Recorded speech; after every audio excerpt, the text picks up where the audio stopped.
After facing a living god at the bottom of the Norwegian Sea, I thought I'd seen the peak of this world's madness. I was wrong. My journey now takes me to Arizona, a sun-scorched land of rock and ancient legends. The mission seems simple: investigate a few disappearances. But from day one, I knew this wasn't a standard case. This was a hunt. And I wasn't sure if I was the hunter or the prey. The thing I'm tracking isn't a roaring beast. It's a whisper. It's a shapeshifter, a mind player, a thing that turns your own fear into its weapon. The locals call it the Skinwalker, a witch who sold its soul for power. They say you can't kill a skinwalker with ordinary weapons. They say to defeat it, you have to look it in the eye and not flinch. But how do you look the devil in the eye when it could be wearing yours?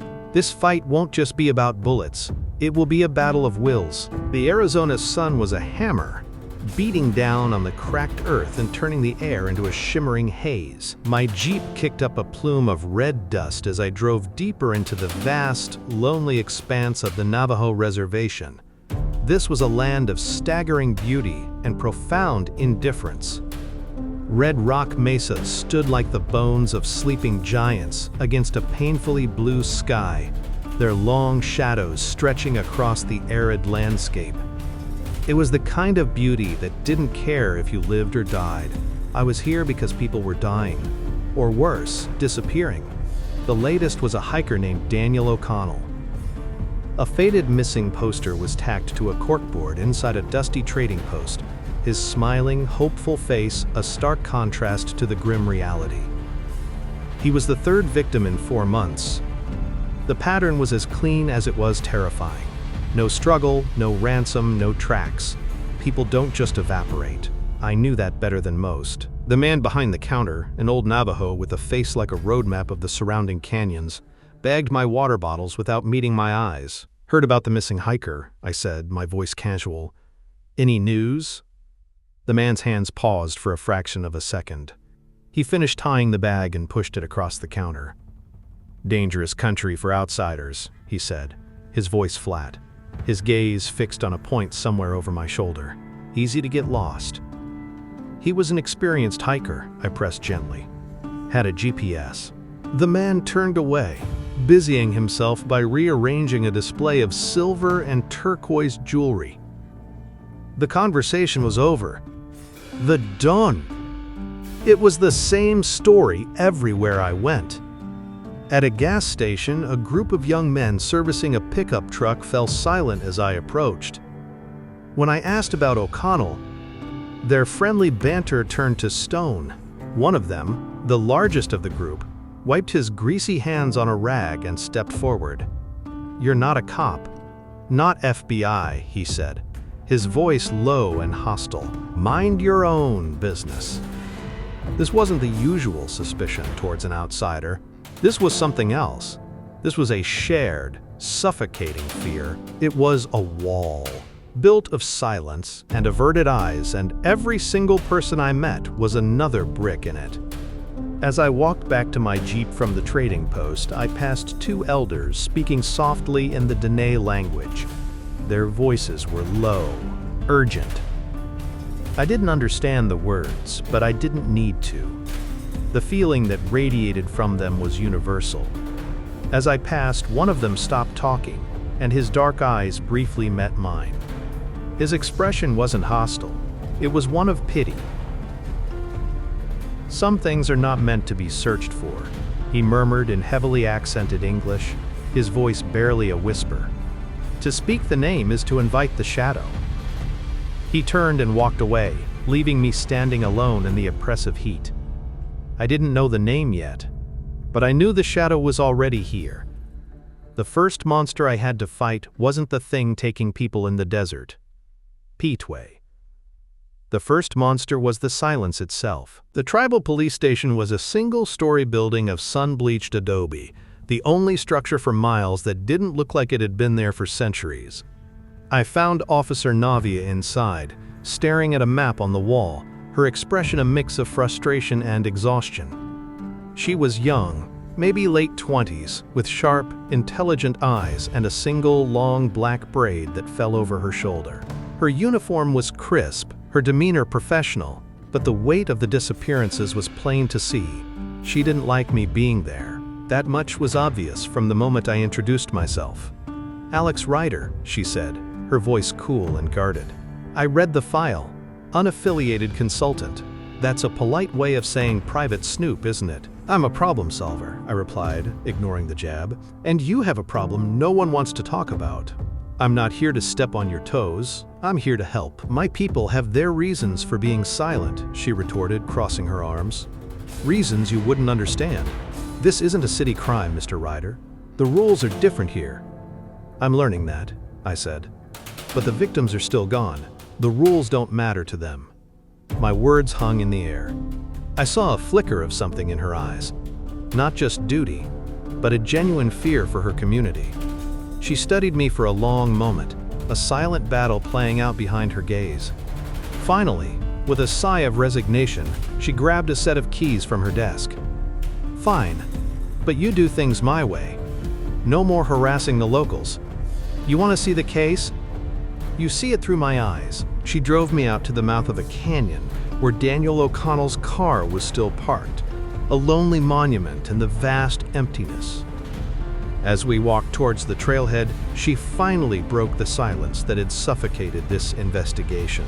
"My grandmother used to tell me stories," she began, her voice low as if afraid the wind itself might be listening. "Not the pleasant ones for children. Stories about witches. About those who twist the natural order for power." She wouldn't use the name. The taboo was too strong, even for a cop. She called them the Yi Nuldlushi. With it, he goes on all fours, the shapeshifters. Those who gain their power by committing the ultimate evil, killing a close blood relative. They can become any animal. They wear the skins of coyotes, bears, owls. And the worst part, she paused, her eyes dark with ancient dread, is they can steal a person's voice. They use it to lure you away from the fire, away from safety. My mind, always searching for the logical explanation, a serial killer using the local folklore to his advantage, was at war with the chilling conviction in her voice. She stopped and pointed to the ground. "This is where we found his water bottle, the last sign of him." The ground was a patch of hard, sun-baked earth. I knelt, my eyes scanning the surface. There were the distinct tracks of O'Connell's hiking boots, clear and deep. I followed them for about 10 feet. And then they just stopped. Not faded, not scuffed, they simply ended. And beginning right where the last boot print should have been was a new set of tracks. They were canine, the familiar four-toed print of a coyote. But these were wrong. They were too large, the stride too long, and they were pressed too deep into the hard-packed dirt, as if made by an animal with the weight of a man. Navia knelt beside me, her face grim. The official lab says it's just a coyote that walked over his tracks. A coincidence. "You don't believe that," I said, stating the obvious. She looked from the tracks to the empty, silent canyon ahead. "I believe what I see, Mr. Ryder. And what I see is a man's tracks turning into a monster's. Welcome to my nightmare." Against Navia's better judgment, I set up a small, discreet camp near the canyon mouth that night. I didn't build a fire. It would make me a beacon. Instead, I sat in the cold darkness of my Jeep, surrounded by a perimeter of motion sensors, a thermos of black coffee my only companion. I wasn't just investigating a scene. I was making myself bait. For hours, the only sound was the wind whispering through the sagebrush, a lonely, mournful song. The desert at night was a different beast entirely, a place of deep shadows and imagined movements. My senses were on high alert, every rustle of a lizard, every hoot of a distant owl amplified by the profound silence. The first sign came just after midnight. A single pebble skittered down a nearby rock face. Not a rock slide, not the wind. It was deliberate. I scanned the area with my night vision binoculars. Nothing. No heat signature, no movement. Just the cold, dead rocks. Then came the sound of a twig snapping, just beyond the range of my sensors. I held my breath, listening. Silence. A few minutes later, another snap, this time on the opposite side of my camp. It was circling me, staying just out of sight, just beyond the reach of my technology. It was testing my defenses. The real game began an hour later. It started as a whisper on the edge of hearing, almost lost in the wind. "Alex." My blood ran cold. The voice was a perfect imitation of my own, not as I hear it, but the way it sounds on a recording.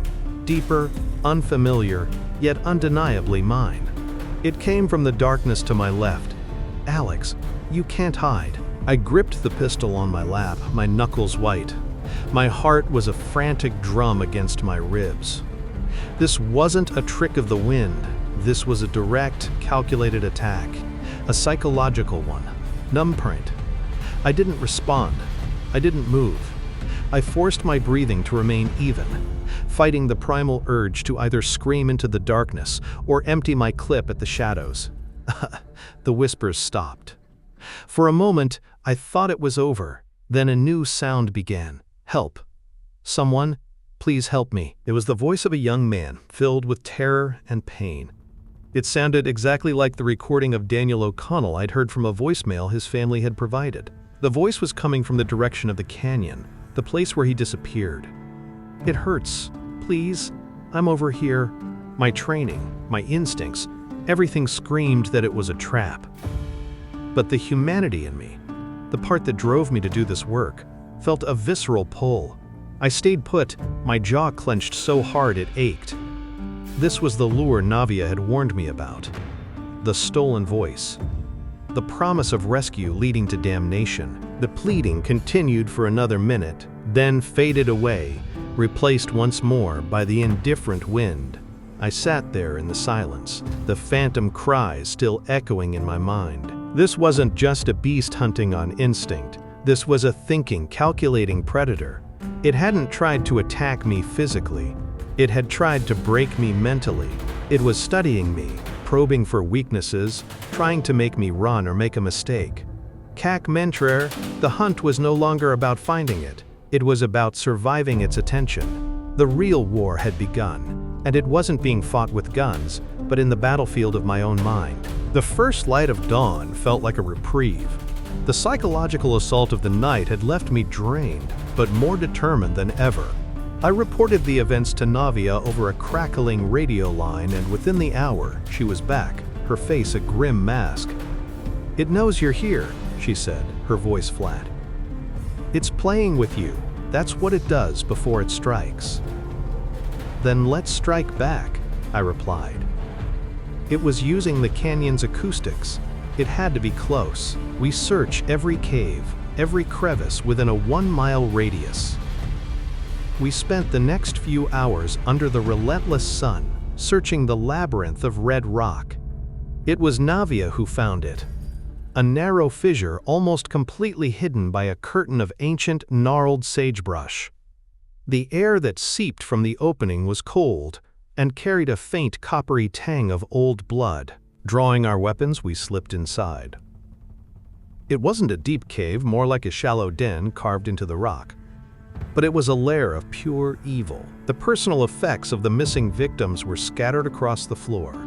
Daniel O'Connell's worn leather wallet, a woman's silver earring, a child's faded baseball cap from another victim I'd read about. This was its trophy room. But there was more. The walls were covered in grotesque symbols, painted in what looked like a mixture of blood and ash. Feathers from owls and crows were tied into disturbing effigies. In the center of the den was a crude circle of stones. Inside the circle, a small pile of human hair and nail clippings lay next to a dried, leathery piece of animal hide. A coyote's face, its lips drawn back in a permanent snarl. "A place of power," Navia whispered, her voice filled with a mixture of revulsion and sacred dread. "This is where it performs its rituals. This is where it becomes the other thing." My mind raced, trying to process the scene through a rational lens. This wasn't just random murder. This was ritualistic. It was deliberate. I carefully examined the victim's belongings. O'Connell was a hiker. The owner of the earring, a journalist named Sarah Jenkins, had been writing an article about local land rights. The child's cap belonged to the son of a Navajo activist who had been fiercely protesting a new mining project proposed by a large corporation. The pattern slammed into me with the force of a physical blow. They weren't random, I said, looking up at Navia. None of them. O'Connell was hiking in the proposed survey area. Jenkins was investigating the deal, the activist. He was the most vocal opponent. Navia's professional skepticism finally shattered, replaced by a horrifying understanding. They were all threats. Threats to the mining project. The conclusion was as cold and sharp as the air in the cave. This skinwalker wasn't some ancient spirit of the desert. It wasn't killing for sport or hunger. It was killing with a purpose, a modern corporate purpose. It was eliminating obstacles, and that meant one terrifying thing.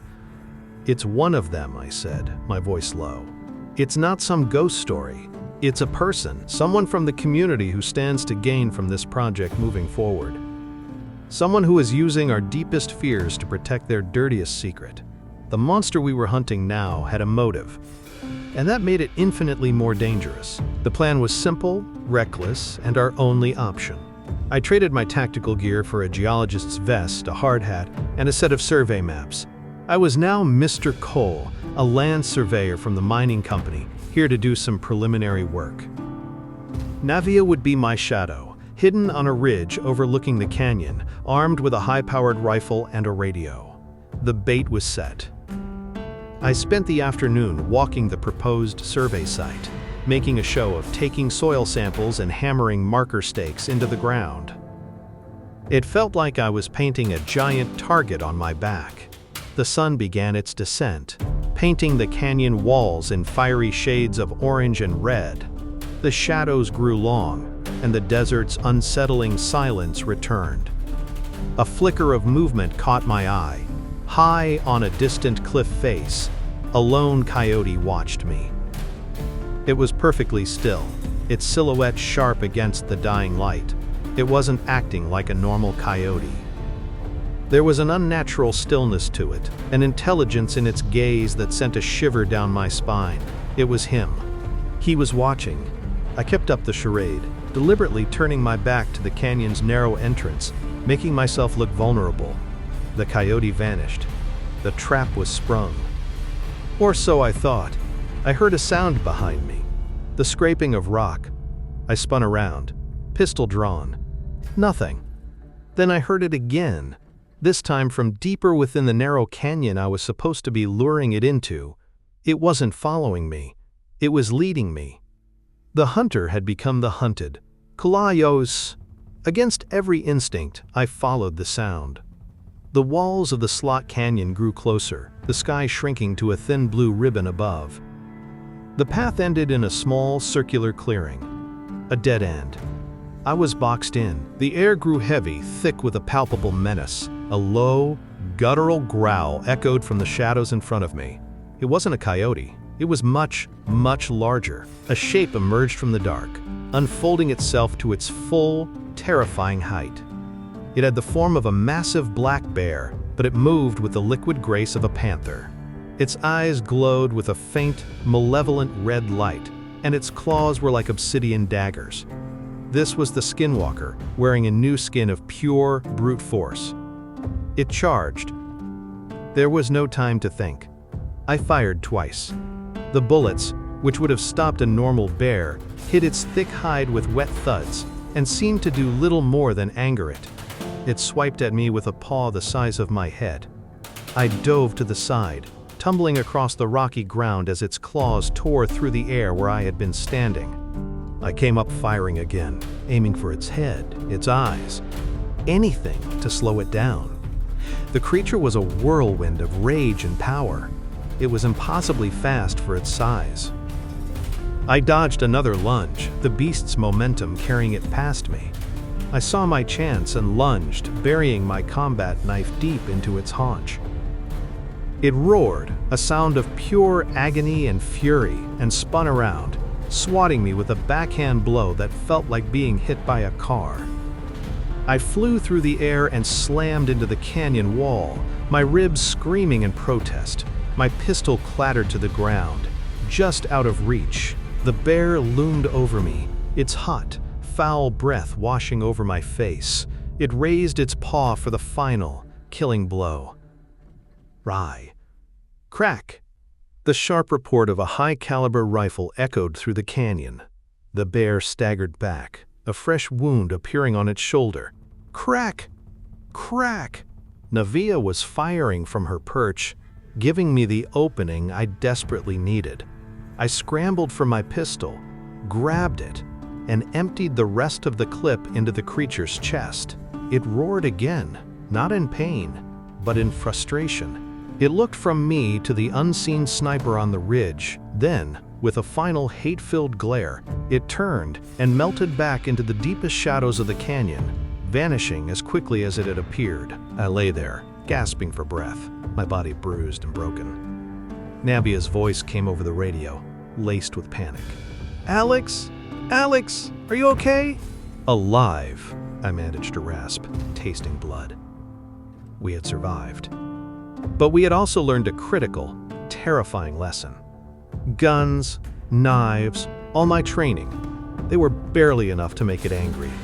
To stop this thing, we would need more than bullets. We would need a different kind of weapon. I spent the next day nursing my bruised ribs and ego in a cheap motel room on the edge of the reservation. The physical pain was a dull, constant ache, but the real work was happening inside my head. I paced the small room like a caged animal, replaying every event, every whisper, every piece of evidence over and over again. The pieces were all there, a chaotic jumble of seemingly unrelated facts, the targeted victims, the ritual site, the disembodied voices in the night, the ambush in the canyon. It was a puzzle, and I was missing the one piece that connected it all. I closed my eyes, forcing myself back into the heat of the fight. The bear, the impossible speed, the rage in its glowing eyes. I remembered plunging my knife into its haunch, a desperate, frantic move. And as it turned, I had seen the gash clearly.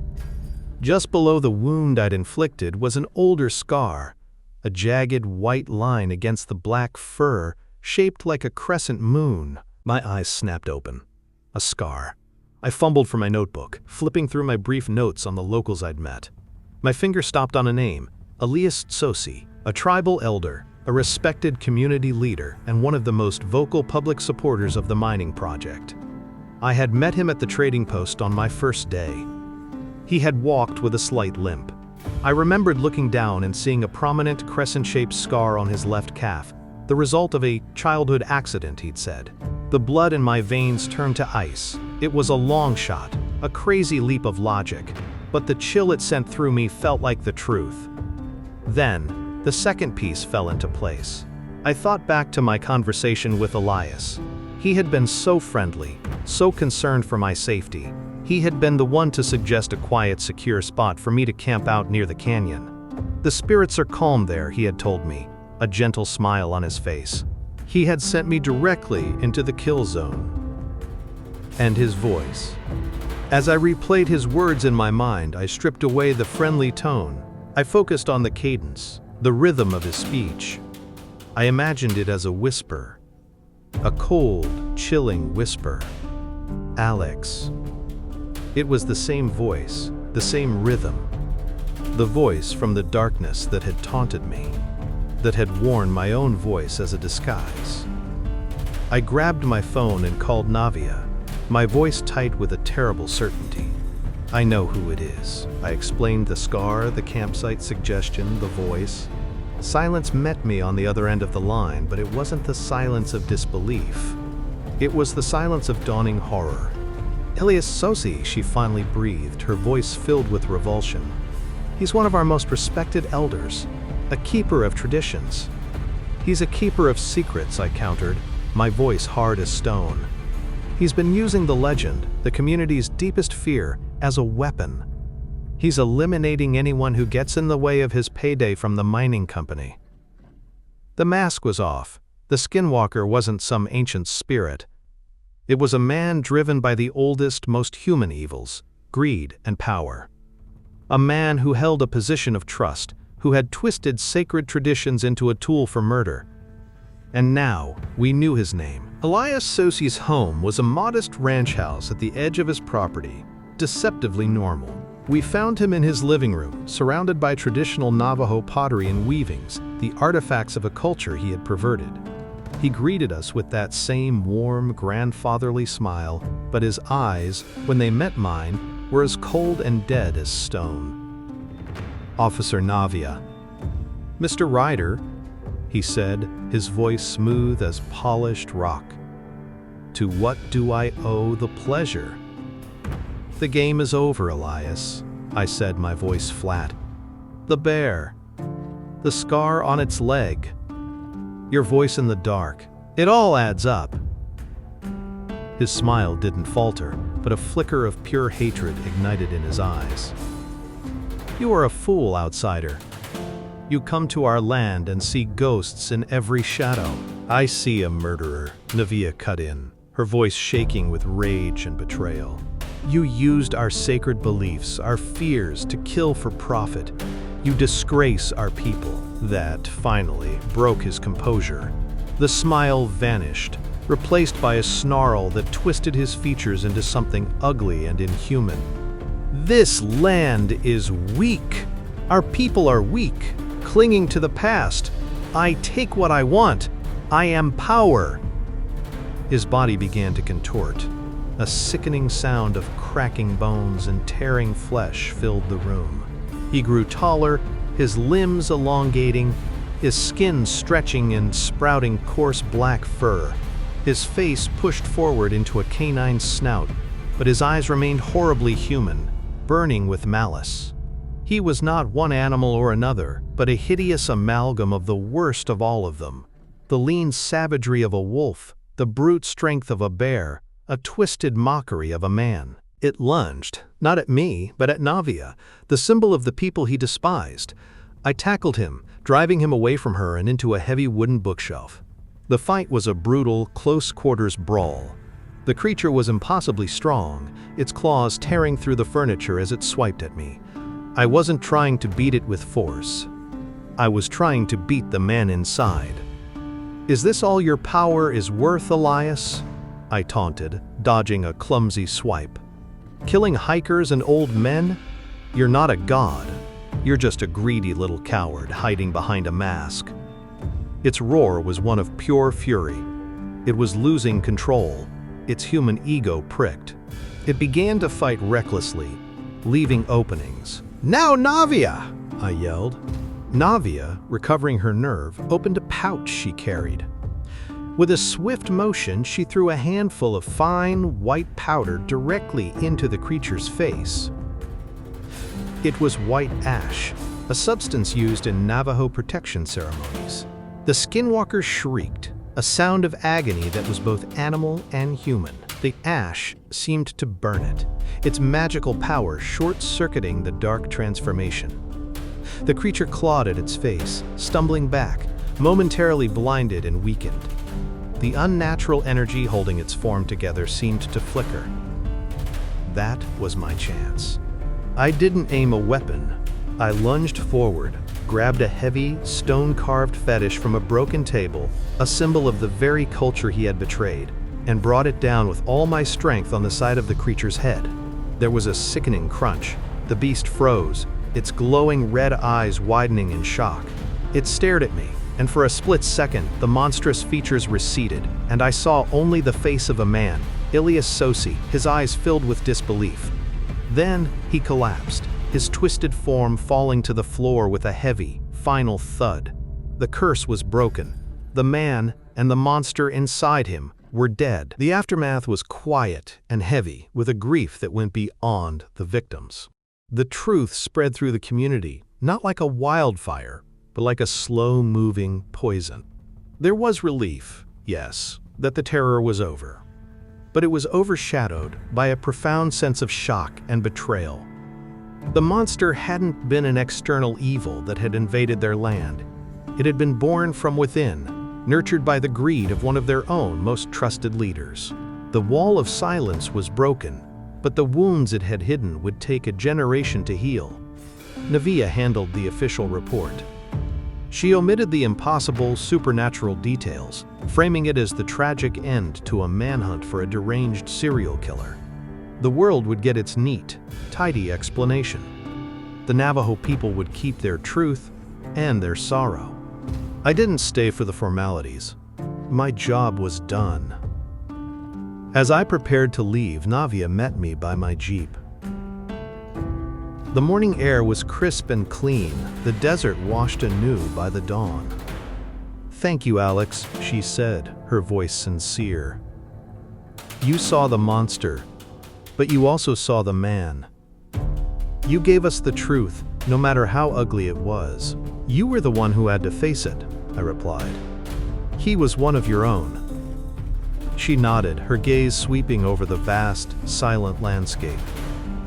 "Some legends are real, but maybe the worst monsters are the ones we create ourselves." I drove away from the reservation under a vast, cloudless sky, the red dust once again rising in my rearview mirror. The silence of the desert felt different now. It wasn't menacing, it was peaceful. A temporary, fleeting peace. A chilling realization settled over me as I drove. I had spent so long hunting the products of the agency's labs, the scientific abominations like the Kraken, that I had started to believe they were the only source of evil in this new, broken world. I was wrong. The Skinwalker wasn't a product of genetic mutation or a failed experiment. It was a product of something far older, far more insidious: human greed. A corruption of the soul, not the flesh. It was a kind of evil that couldn't be quantified in a lab or explained by science. It was ancient, primal, and perhaps impossible to ever truly eradicate. My hunt had just gained a new, terrifying dimension. It was no longer just about uncovering the agency's scientific conspiracies. I now had to confront the ghosts that rose from the human heart itself. And as I drove towards the horizon, I couldn't help but wonder which was more dangerous: the monster created in a test tube, or the one that chooses to be born.